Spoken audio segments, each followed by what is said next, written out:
Hello YouTube, this is Ben Gessel. I was outside walking around recording a video, and apparently my phone died a little bit earlier than I thought it would. And so I'm going to try to make a video about what I was just talking about, but maybe be a bit more succinct. So I have a few thoughts in this video about teaching music. I had a horn student who really loved one of my pieces I wrote for him. And, I've been thinking a lot about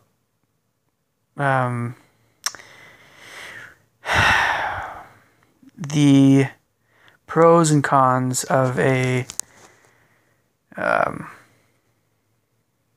college environment, academia, training music instructors, whether it's classical or jazz or whatever. So, I can make another video and more videos about this in the future, but again, I do apologize. I lost that video. Just my phone died. That's that side, but I need to make sure this thing's charged up. So yeah, there's just a lot of things that people get wrong still about teaching privately. And one of the biggest things that a lot of teachers get wrong is that they have the opportunity to personalize what they're doing. There are some situations that you can't, where you can't really do that as well. That you can do that when you're teaching private lessons. There's no nobody's holding nobody's holding you're not at gunpoint saying that you must do this or that or this or that. But it's important that what's important? What would help you sleep well at night as a private instructor? Well, obviously you want to have students enjoy music. You want that to be a positive thing in their lives, something that they want to keep doing the rest of their lives. So there's an emotional dimension, especially for younger students, but it's for everyone. Not just for younger kids and not just for beginners. It's for everyone, to some extent or another. And, you might think that the higher skill is required to teach more advanced students. In some respects, that's true. In other respects, it's not. I think you do need to be more accomplished on your instrument to teach more advanced students. And the more advanced the student, in general, the more accomplished a teacher probably should be. More or less. Yeah. I have never had a composition or horn student that came remotely close to my abilities.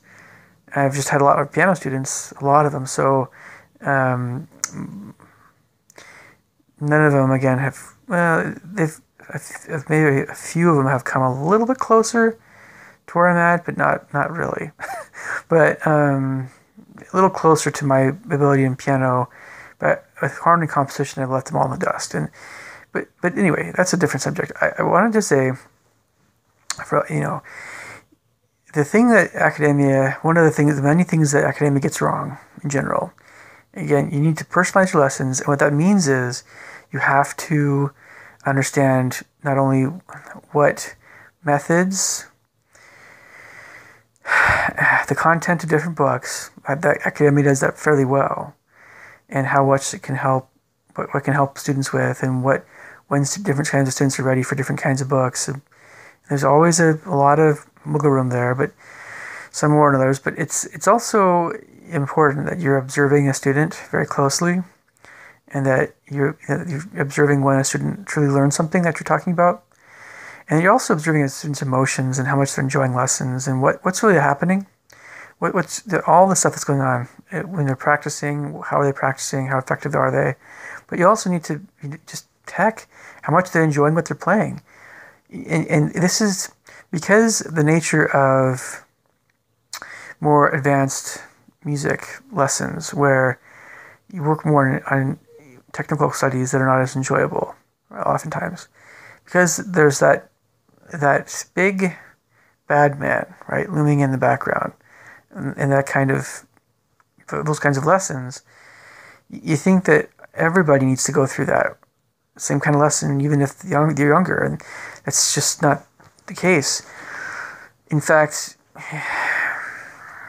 in a way, you have big bad men, or big bad, make the bad men go away. You have that kind of, you have that kind of situation when something challenging, particularly very challenging, or really stressful is coming up on your radar as a student, right? Let's say as a teacher, even that can happen sometimes, but as a student, if there's something you're trying to master, trying to work on, it can like kick your butt sometimes. But really, it's what the difficulty of the technique that's sometimes being worked on. It should never be something you should have as little negative emotion as possible to go along with that the more challenging techniques to be learned. If something's hard enough, the teacher that's teaching that technique to a student needs to be as positive, as patient and understanding, and as thorough in the teaching as possible.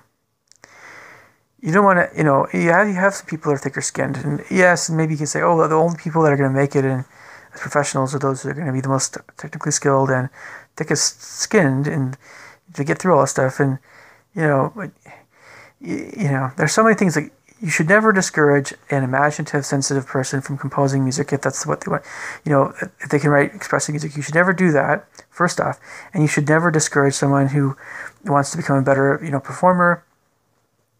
I realize that there's a lot of different skills. For instance, there's high IQ, or there's a high intellectual aspect to various aspects of music, whether it's composition or theory, or sometimes in some respects performance, history. There's the really brainy side of music, right?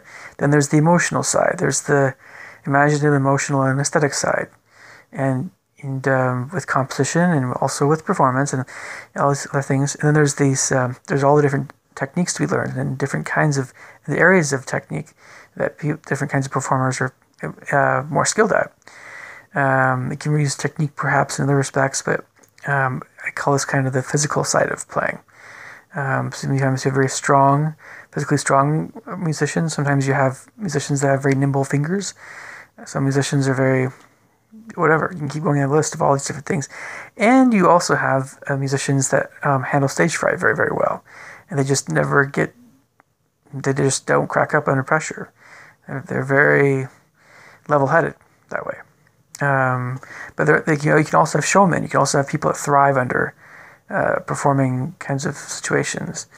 So you really have four different, at least, I'm only mentioning four here. There's many other kinds of abilities, but as a teacher, you should try your best to see what each student is best at. It relates to the personality, but it shouldn't be hard to see that. And you should always increase the students'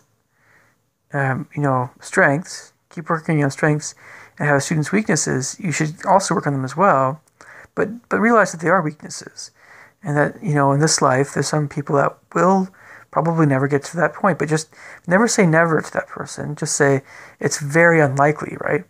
It's very unlikely. Well, getting back to the student I have I have a horn student that really enjoyed a piece of music I wrote. Very much so. And I didn't really consider this piece to be all that great. It wasn't really one of my best pieces, but he really enjoys this piece. And who am I to say this piece is just kind of mediocre that I wrote? It's once you write a piece, the piece exists on its own. You can still the composer's piece, but it becomes something else sometimes to another person. So it's like, yeah, I mean, so you need to go with it. Go with what your students enjoy. If a student really enjoys jazz, go with it. Let them enjoy jazz. If you're not the greatest teacher for them in that area, maybe in the future see if you can hand off the student to a really good jazz pianist or a jazz musician that, or if you wanted to keep teaching him, teach him what you can. But if it's, whatever it is, not just what type of music different students are interested in. not just what type, but the emotions that they feel, they want to express in music. Maybe you have some students that are more athletic, and they want to play more athletic music, whether it's faster or louder, or you can't completely ignore that. You can't always expect them to play these little dainty Haydn pieces on the piano, right? You cannot operate as a teacher like some kind of assembly plant, and have students coming in and out. Everybody's the same. It doesn't work that way. If colleges try to do that, and look at what we have. We have teachers that they're doing this stuff, they're not personalizing lessons like they can. I mean, sometimes you can't. In some kinds of areas of education, you just can't do that. But you can personalize things when you're teaching privately. So by all means, all teachers should be doing that. If you don't personalize, then you must really believe very wholeheartedly in a certain kind of method, that this method works for everyone equally well. And if you don't waver from that, you'll probably get some success, but could you get more success? Could you get more success if you were to be more personable? Or if you were to be more flexible in how you taught different kinds of students. I myself definitely prefer being flexible. I don't stick with one method, or this term method is very nebulous. It can refer to both the books and how you teach. I think the books you used and also how you teach. I think method is actually more how you teach than what books you use. It's related in how but let's just face it. Some books everybody should be working on. Maybe not too many of them per musical instrument, but gosh, I mean, some books really are almost like the Bible for music lessons for certain instruments, and others very much optional. And it's important to know what they are. But I'd say very few. There are fewer numbers of methods. We'll say fewer numbers of methods that I think are absolute for any player per instrument than there are books that are it's up to the teacher, up to the student, up to the whatever else.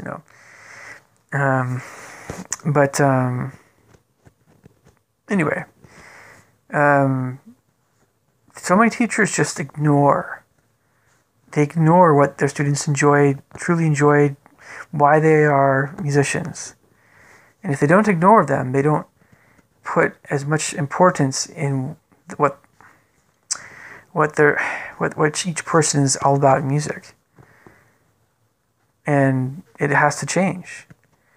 And I'm going to refer to academia as the establishment, and of course I know that the term establishment is also used to refer to things like the Illuminati and government and the way things have been and whatever.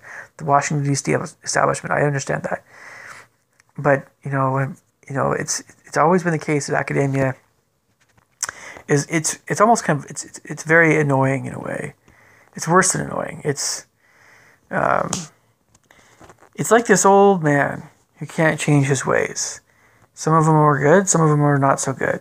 But he can't change his ways. The old man is like college and academia. It's, it isn't the best way. The way things are taught in colleges, they're not the best way. Who's to say that the best way? Is there 10 commandments of music instruction? No. A lot of people try to do the best they can. But, so I don't teach like a lot of other teachers. I just don't. I don't see students being as successful at being taught certain ways. They don't go as far in music. They just won't. And if you teach all advanced students the same way, it doesn't work very well either. Not even professionals. I mean, there's all kinds of different kinds of professionals, and every person that pursues music, they have to understand what they do best, and they have to make their own decisions. But if they want to strengthen other areas of music, you can't expect. No two people are the same. Not even performers in the same professional orchestra are going to teach the same way. One might personalize instruction more than another, but even the one that doesn't personalize instruction as much still will personalize instruction more than another one. And even that one that's very rigid, they might be extremely expressive in their playing. So, there's so many different ways of teaching, and I think that they all are valuable. It's just that if I didn't observe what was going on with students, what's just going on, how much they're practicing, what are they thinking about when they're practicing, what's their mindset? When does their mind start wandering? Are they just going through the motions? Are they looking at fingerings? Or are they thinking about notes and where they're at in the staff for younger pianists? Or when you're playing horn, what's actually going on? Right? Physically, and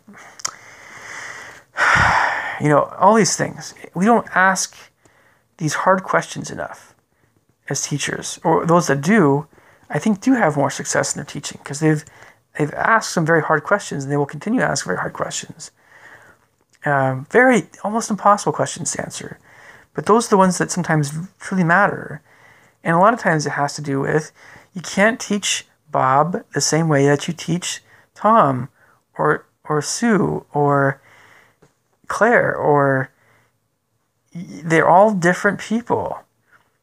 You can't teach a grown man who has forearms that are twice as big as yours but has a heart of gold. You can't teach him the same way that you teach a little teeny boy who's got little fingers, but maybe he's a whiz kid and he's just amazingly intelligent. Maybe he has quick fingers. Just he's not going to be as strong as that other guy who can play three Fs, but maybe he's approaching the piano like an old man would approach a computer. It's just like, whoa, it's a bit bewildering. Everybody's different. And the more a teacher can tap into what each student is actually doing and how they're thinking and what they're interested in music, I think that's the way to go. But again, you're always going to have different teachers. I have to respect the fact that some teachers will want to keep doing this one-size-fits-all thing.